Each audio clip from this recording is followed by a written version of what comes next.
이스라엘은 AD 70년 로마의 티투스 장군에 의해서 멸망당합니다. 이때 예수님이 뭐라고 예언을 하셨느냐 하면 예루살렘 성은 돌 위에 돌 하나가 남지 않고 멸망할 것이다 그랬는데 정말 돌을 다 굴려버려가지고 성벽이 전부 회파되고 그 남은 게 뭐냐 하면 지금 통곡의 벽입니다. 그 서쪽에 남은 벽이 남아있는 거예요. 그래서 거기서 통곡하고 지금도 기도하고 있는 게 통곡의 벽이라 그렇게 말합니다. 그래서 이스라엘 사람들은 성전까지도 완전히 회파되었기 때문에 그 땅을 전부 떠나게 됩니다. 그래서 세계로 유랑민이 되어 떠돌게 된 것이지요. 그러다가 2차 세계대전이 끝나고 승전국 중에 이제 영국이 이스라엘에 대해서 좀 애정을 가졌어요. 그래서 이스라엘 사람들이 독립국가를 세우기를 소원하니까 이미 그 땅엔 다 팔레스틴 사람들이 살고 있으니까 어디를 제안했느냐 하면 아프리카 중앙에 이제 황금 해안이 있는 그 땅, 아주 넓은 땅을 여기에 너희들 나라를 세워라 그렇게 권고하니까 아닙니다. 우리는 성경에서 우리에게 지시한 가나안 땅으로 가야 합니다. 이게 시오니즘이라고 말합니다. 하나님이 선물을 약속한 땅으로 돌아가자 그런 운동이에요. 시온은 바로 예루살렘 성이 있는 시온 산의 이름입니다. 그래서 유대 지도자들은 청년들을 유대 광야에 모아서 땅을 사고 거기에다 키부츠라고 하는 농장을 만들고 거기에서 그 사막을 일구면서 그들을 양육하며 독립정신을 고취했습니다. 그들은 성경 예언을 그대로 믿었던 거지요. 자, 이사야서의 예언의 말씀입니다. 시작. 그때의 저는 자는 사슴같이 뛸 것이며 말 못하는 자의 혀는 노래하리니 이는 광야에서 물이 솟겠고 사막에서 시내가 흐를 것입니다. 이때의 이리가 어린 양과 함께 살며 표범이 어린 염소와 함께 누우며 송아지와 어린 사자와 살찐 짐승이 함께 있어 어린아이에게 끌리며 암소와 곰이 함께 먹으며 그들의 새끼가 함께 엎드리며 사자가 소처럼 풀을 먹을 것이며 젖먹는 아이가 독사의 구멍에서 장난하며 젖된 어린아이가 독사의 굴에 손을 넣을 것이라. 이때 불렀던 노래가 사막의 샘이 넘쳐 흐르리라 그런 노래입니다. 사막에 샘이 넘쳐 흐르리라 이런 노래를 그들이 부른 것입니다. 주님이 다스릴 그 나라가 되면은 사막이 꽃동산 되리 사자들이 어린 양과 뛰놀고 어린이들 함께 뒹구는 참사람과 기쁨의 그 나라가 이제 속히 오리라. 사막에 숲이 우거지리라. 사막에 예쁜 새들 노래하리라. 주님이 다스릴 그 나라가 되면은 사막이 낙원되리라. 독사굴에 어린이가 손 놓고 장난쳐도 물지 않는 참사랑과 기쁨의 그 나라가 이제 속히 오리라. 이렇게 사막에 나무를 심고 길을 닦고 기도한 끝에 1948년 5월 14일 이스라엘은 독립국가가 되었습니다. 생각해봐요. 1900년 동안 세계 곳곳에 흩어져서 나라가 없어졌어요. 몇 년 동안? 1900년 동안. 그런데 2차 세계대전에 600만 명이나 나치에 의해 학살당했던 그 나라. 그런데 유대인들이 독립국가를 이루는 기적을 맛보게 된 것입니다. 이것은 예언의 말씀을 그대로 믿고 길을 닦은 사람들이 있었기 때문입니다. 오늘 본문은 이사야 40장 3절 말씀대로 예수님이 오실 길을 닦은 세례 요한의 이야기입니다. 이사야 40장 3절로 5절 시작. 외치는 자의 소리여 이르되 너희는 광야에서 여호와의 길을 예비하라. 사막에서 우리 하나님의 대로를 평탄케 하라. 골짜기마다 더두어지며 산마다 언덕마다 낮아지며 고르지 아니한 것이 평탄하게 되며 험한 것이 평지가 될 것이요 여호와의 영광이 나타나고 모든 육체가 그것을 함께 보리라. 이는 여호와의 입이 말씀하셨느니라. 할렐루야. 세례 요한은 예수님이 오실 길을 충실하게 닦은 사람입니다. 오늘 응암교회 부목사님들, 장로님들, 그리고 권사님, 안수집사님, 집사님, 그리고 모든 성도들은 길을 닦는 사람들입니다. 응암교회 현재 상황을 냉철하게 생각해 보면 공동체원 모두가 하나가 되어 높은 산을 깎아야 되고 골짜기를 메우고 평탄케 길을 닦아야 합니다. 그 길을 따라 새 목사님이 오시고 신바람나게 목회하실 수 있도록 준비해 놓으신다면 성령의 새바람이 불고 교회의 상처가 치유되고 나간 자가 돌아오고 부흥이 불길처럼 타오르게 되어 하나님 앞에 영광 돌리게 될 줄로 믿습니다. 그러므로 지금이 중요합니다. 여러분이 중요합니다. 한마음이 되어 길을 닦는 것이 중요합니다. 길을 닦는 것은 부흥과 매우 밀접한 관계가 있습니다. 모든 길은 어디로 통한다고요? 로마로 통한다. 그게 무슨 말이냐 하면 로마는 서쪽으로 스페인, 그리고 동쪽으로 카스피의 연안, 북쪽으로 영국, 남쪽으로 아프리카 북쪽까지 이루는 대제국을 이룹니다. 그런데 그것을 관리하기 위해 로마를 중심으로 방사선 도로를 닦습니다.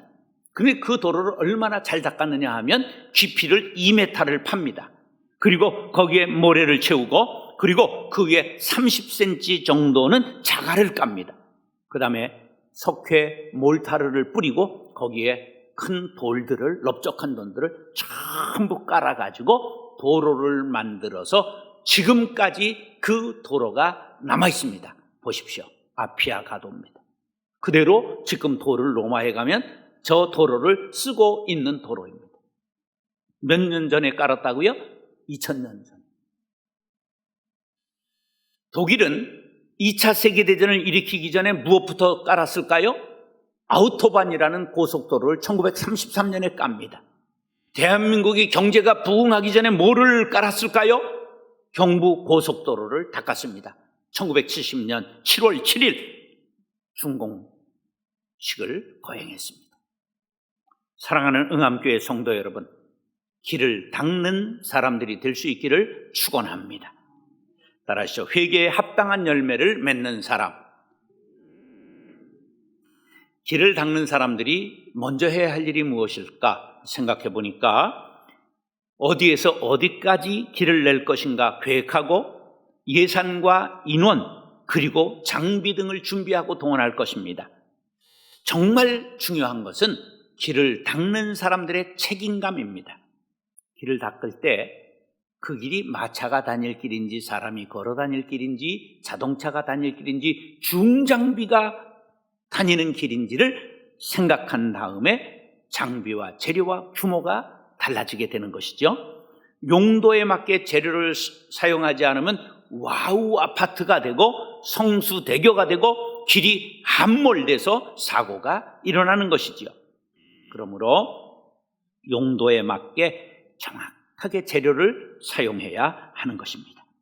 그래서 고속도로 다리 큰 건물 공사를 마친 후에 준공하면 돌비를 세우는데 거기에다 뭘 새겨놓지요? 회사 그리고 그 사람 책임진 사람의 이름을 기록하게 되어 있습니다. 그게 무슨 뜻이에요? 네가 책임을 져라, 내 이름을 걸어라, 그러한 뜻입니다. 그런데 예수 그리스도의 길을 닦은 사람으로 온 세례 요한은 느닷없이 회개에 합당한 열매를 맺으라고 외쳤습니다.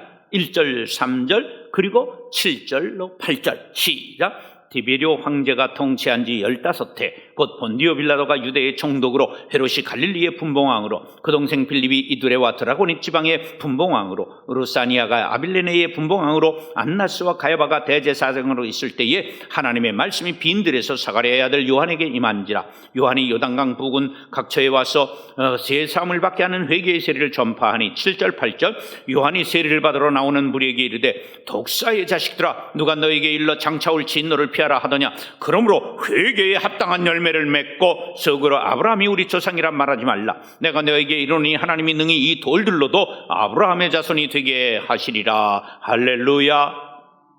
세례 요한이 회개에 합당한 열매를 맺으라고 외친 대상은 세리와 창기들 같이 죄와 짝하고 산 사람들이 아닙니다. 총독, 분봉왕, 대제사장들과 세례를 받으러 나오는 무리들에게 외친 말입니다. 이들은 잘 포장된 도로와 같은 사람들입니다. 겉으로 볼 때 신사여 숙녀입니다. 죄와는 상관이 없어 보입니다. 오히려 죄인에 대해 재판석에 앉아있는 사람들입니다. 왜? 세례 요한은 신앙생활 잘하고 평화롭게 있는 사람들에게 회개하라고 외쳤을까요? 이들이 누리고 있던 평화, 이들이 누리던 신앙은 위장된 평화, 껍데기 신앙이었기 때문입니다. 이 사실을 빈들에서 하나님과 교제하고 성령의 인도함을 받은 세례 요한은 깨달았습니다. 유대인들은 아브라함의 자손이라고 하는 사실 하나만으로도 자신들은 구원받은 선민이라고 생각하고 있었기 때문에 그들의 신앙은 깊어지고 높아질 수 없는 껍데기에 머무른 신앙이었던 것입니다. 예수님은 산상수훈에서 애통하는 자가 복이 있다고 말씀합니다. 시작! 애통하는 자가 복이 있나니 그들이 위로를 받을 것이며, 애통이 뭡니까? 회개하는 자가 복이 있나니 그들이 위로를 받을 것이며, 그러한 말씀입니다. 이제 응암교회의 길을 닦고 있는 우리의 문제를 생각해 봅시다. 지금 교회를 지킨 분들은 모두 주님을 사랑하고 교회를 사랑하는 마음으로 분투하셨습니다. 오랜 세월 대대로 교회를 섬기며 건축하고 헌금하고 헌신했습니다. 근본 교회가 어려움을 당할 때 눈물로 기도하고 교회를 지키기 위해 수고하셨습니다. 그런데 그것이 공이 되고 계급이 되면 교회의 앞길을 닦는 장애가 될 수 있다는 것을 알아야 합니다. 세례 요한은 세례를 받으러 온 이들을 축복하기는커녕 아브라함의 자손이라고 하는 영적 교만을 버리라고 말했습니다. 하나님은 돌들로도 아브라함의 자손을 만들 수 있는 분이시기에 너희들에게 자격이 있는 것이 아니다, 너희들에게 영광이 있는 것이 아니니 하나님의 기준에 맞게 회개하라고 말하고 있습니다.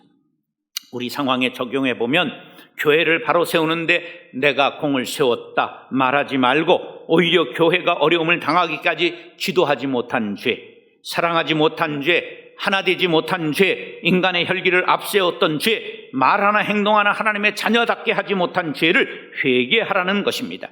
그렇지 않고는 새로운 응암교회의 앞길, 새로 오실 목사님을 모시는 길을 닦을 수 없다는 말씀으로 받으시기 바랍니다. 회개라는 말은 메타노이아라는 헬라어입니다.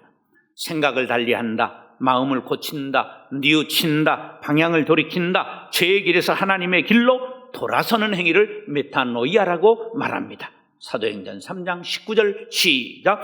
그러므로 너희가 회개하고 돌이켜 너희 죄 없이함을 받으라. 이같이 하면 새롭게 되는 날이 주 앞으로부터 이룰 것이요. 아멘. 사랑하는 응암교회 성도 여러분, 우리는 응암교회 앞날을 위해 새로운 길을 닦는 중요한 임무를 띠고 있습니다. 마음을 새롭게 해야 됩니다. 태도를 새롭게 해야 됩니다. 하나님 앞에서 회개하고 깨끗한 마음으로 주의 길을 예비하는 세례 요한과 같이 위대한 새 역사를 만들어갈 수 있게 되기를 축원합니다. 따라서 사랑의 실천으로 빛을 비추는 사람. 장로교 창시자 칼빈은 교회 재정 지출에 대해서 4가지 원칙을 제시했습니다. 누가? 장로교를 만든 칼빈이. 칼빈의 재정 지출 원칙. 첫 번째, 목회자, 실무자의 사례비로 25%를 지출해라. 교회의 관리비로 25%를 지출해라. 대내에서 얼마 써라? 50% 사용해라. 선교비로 25% 사용해라. 자선사업비 구제비로 25% 사용해라. 바깥으로 얼마 써라? 50% 사용해라. 이런 원칙을 제시했습니다.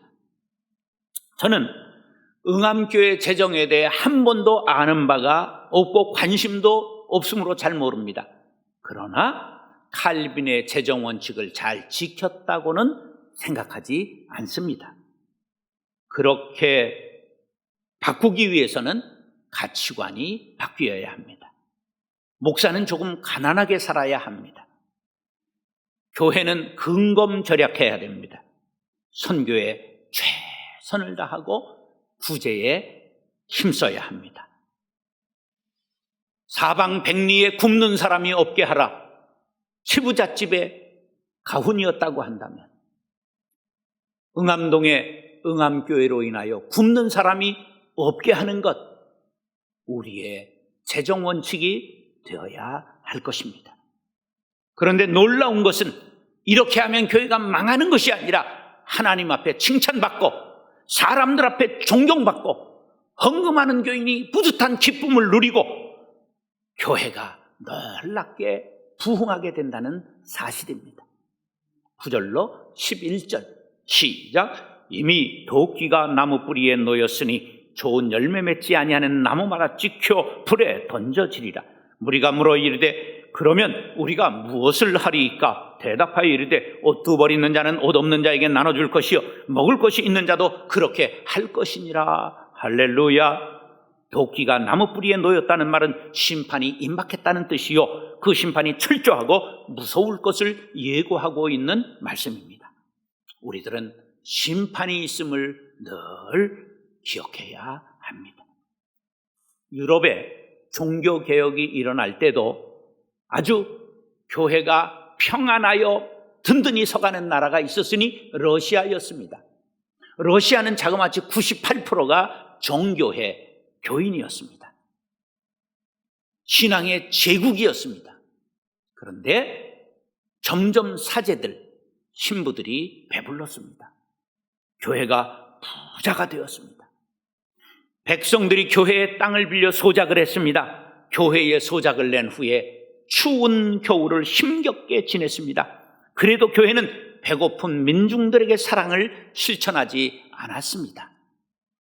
러시아에 공산주의 사상이 침투하기 시작했습니다. 3,000명이 모였습니다. 그들이 혁명을 일으켰는데 수많은 민중들이 전부 공산주의에 붙었습니다. 왜? 교회가 제노스를 하지 못했기 때문에. 그래서 러시아 제국이 무너지고 말았습니다. 기독교 제국이 무너진 것입니다.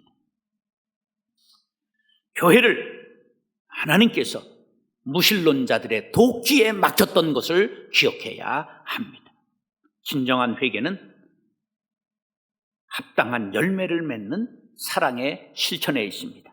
세례 요한이 제시한 사랑의 실천은 매우 구체적이고 누구나 할 수 있는 일입니다. 두 벌 옷 가진 자는 옷 없는 자에게 나누어 주라는 사랑의 실천은 가진 것을 나누는 것으로부터 시작하는 것입니다.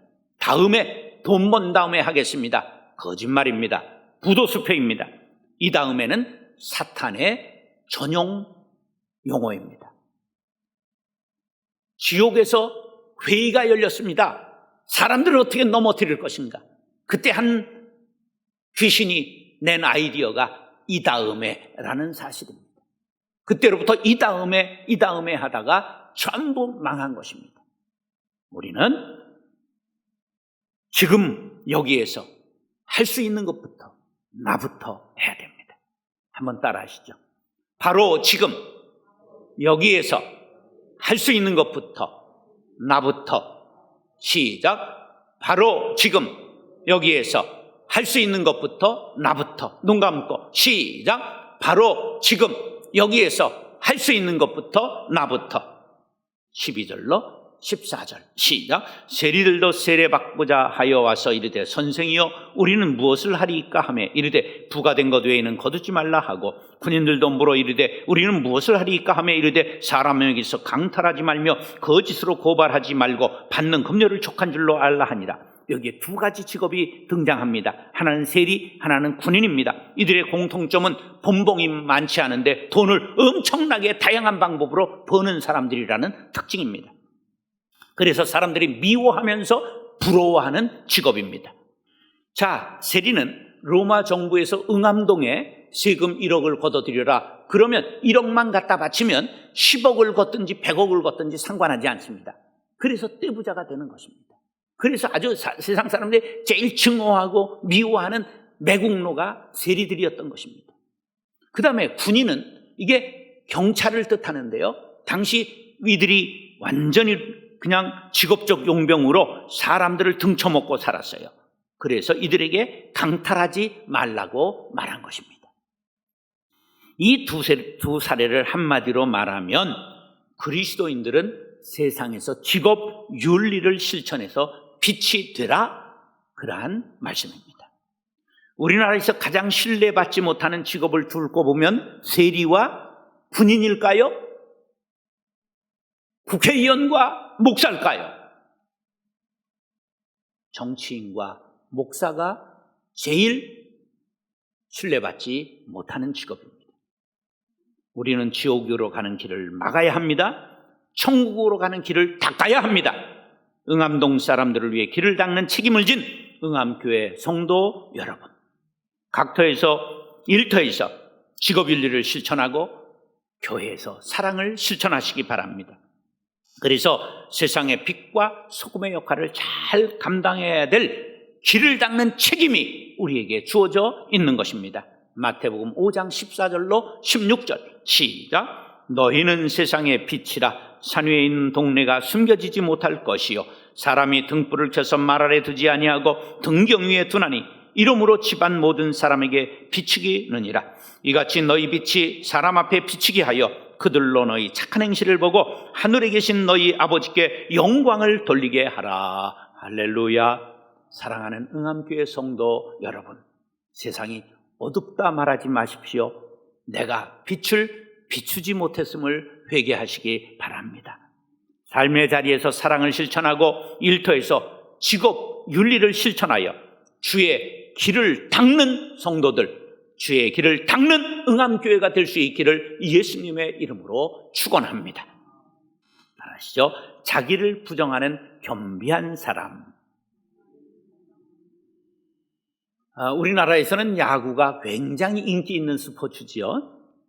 그런데 세계적으로 야구하는 나라는 많지 않다는 사실을 아십니까?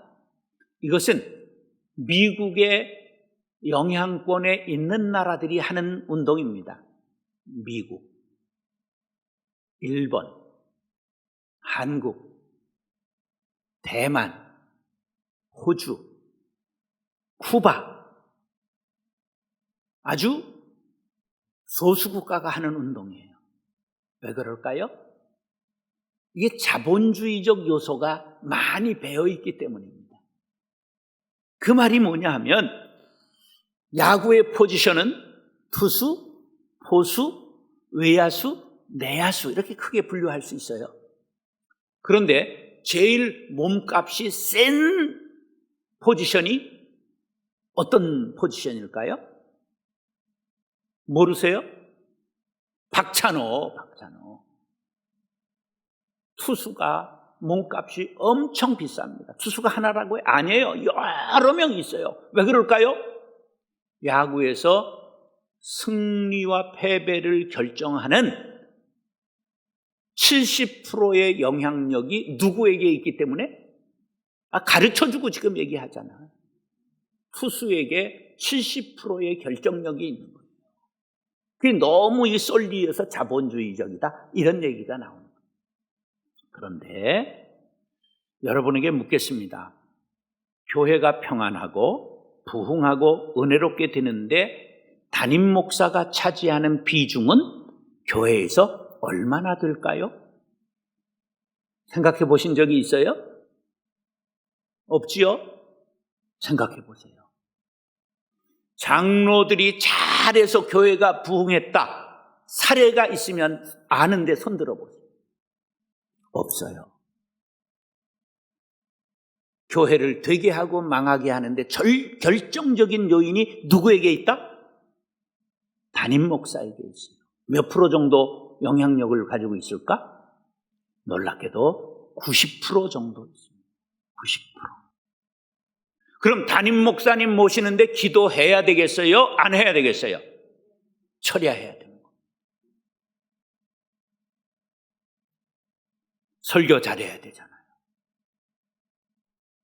인품이 좋아야 되잖아요. 이 비주얼도 저만큼 환해야 되겠어? 새카매야 되겠어? 이게 보기가 조금 좋아야 될 거 아니에요. 교육 잘해야 되잖아요. 어려운 이들을 잘 신방하며 돌봐야 되지요. 약자들을 사랑해야 되지요. 기도를 깊이 해야 되지요. 성령 충만해야 되지요. 거기다가 돈 보기를 돌같이 해야 되죠. 최영 장군의 후예가 돼야 되지 않을까? 쉽겠어요? 어렵겠어요? 뭘 해야 된다고요? 기도해야 됩니다. 그런데 길을 닦는 사람이 되려면 먼저 자신을 돌아보라. 세례 요한은 우리에게 본을 보여준 사람입니다. 15절로 17절 시작. 백성들이 바라고 기다림으로 모든 사람들이 요한을 혹 그리스도신가 심중에 생각하니 요한이 모든 사람에게 대답하여 이르되 나는 물로 너희에게 세례를 베풀거니와 나보다 능력이 많으신 이가 오시나니 나는 그의 신발끈을 풀기도 감당하지 못하겠노라. 그는 성령과 불로 너희에게 세례를 베푸실 것이요 손에 키를 들고 자기의 타작마당을 정하게 하사 알곡은 모아 곳간에 들이고 쭉정이는 꺼지지 않는 불에 태우시리라. 아멘. 세례 요한의 외침은 온 유대 땅을 울려 번졌습니다. 사람들이 술렁거리며 모여들기 시작했습니다. 저분이 우리가 학수고대하던 메시아가 아니냐? 그런 질문에 대해 나는 그리스도가 아니다. 엘리야도 아니다. 나는 선지자도 아니다. 나는 주의 길을 곧게 하라고 광야에서 외치는 자의 소리다. 다시 말하면 나는 길잡이다. 임금님의 행차를 알리는 전령이요 길을 닦는 사람에 불과하다는 말입니다. 굉장한 말입니다. 많은 사람이 자신의 말을 듣기 위해 광야로 몰려오고 인기가 절정으로 치솟습니다. 깃발만 들기 일어나면 왕이 되고 대통령이 될 수 있는 길입니다. 그런데 그는 나는 아닙니다. 자기를 부정하고 있습니다. 나는 물로 세례를 주지만 그분이 오시면 불과 성령으로 세례를 주실 것이다. 다시 말해 오실 그분과 나는 질적으로 다르다. 나는 인간이요 그분은 하나님의 아들이시다. 이렇게 철저한 자기 부정이 있어야 됩니다. 자기 부정이 없으면 공동체를 망칩니다. 대통령이 국민의 일꾼이요 종이라고 생각하는 것이 없으면 감옥 가게 됩니다. 목사가 교인을 섬기는 자라는 생각이 없으면 교회를 망칩니다. 여러분들 길을 닦는 사람이라는 사명을 잊지 마시기 바랍니다. 새 목사님을 모셔놓고 감나라 대추나라 이것이 우리의 90년 된 전통이다. 이렇게 따라야 합니다. 설교 이렇게 하셔야 됩니다. 그랬다가는 교회를 망치는 원흉이 되는 것입니다. 세례 요한은 자기를 부정했기 때문에 예수님으로부터 가장 큰 칭찬을 받았습니다. 마태복음 11장 11절 시작. 내가 진실로 너희에게 말하노니 여자가 낳은 자 중에 세례 요한보다 큰 이가 일어남이 없도다. 그러나 천국에서는 극히 작은 자라도 그보다 크니라. 천국은 누가 가는 거예요? 겸비한 사람이 간다는 거예요. 자, 겸손, 겸비라는 말이 있는데 겸손은 남을 존중하고 자기를 낮추는 걸 말하고 겸비는 뭐냐? 종비자를 쓰는 거예요. 남을 존중하고 종이 되어 섬길 정도가 되어야 천국에서 들어갈 수 있는 자격이 있다. 세례 요한은 자신은 예수 그리스도의 신발끈 풀기도 감당할 수 없는 사람이라고 최대한 자기를 낮추었습니다. 신발끈 푸는 건 누가 할까요? 종이 하는 일입니다. 그는 말합니다. 그는 흥하여야 하겠고 나는 쇠하여야 하리라. 이게 어디 쉬운 일입니까? 얼마나 자기 버림이 철저한 사람입니까? 길을 닦는 사람은 이러해야 함을 보여준 것입니다. 새 목사님을 모시는데 내가 얼마나 공을 세웠는데 날 알아주지 않는다. 이런 말 앞으로 하시는 분 한 분도 없기를 바랍니다. 나를 몰라주고 나는 사라져도 교회만 잘 될 수 있다면 더 바랄 것이 없습니다. 이런 사람들이 많아질 때 교회는 되는 일만 남게 될 것입니다. 예수님은 백마를 타고 입성하시지 않았습니다. 낙이 타고 예루살렘에 입성하셨습니다.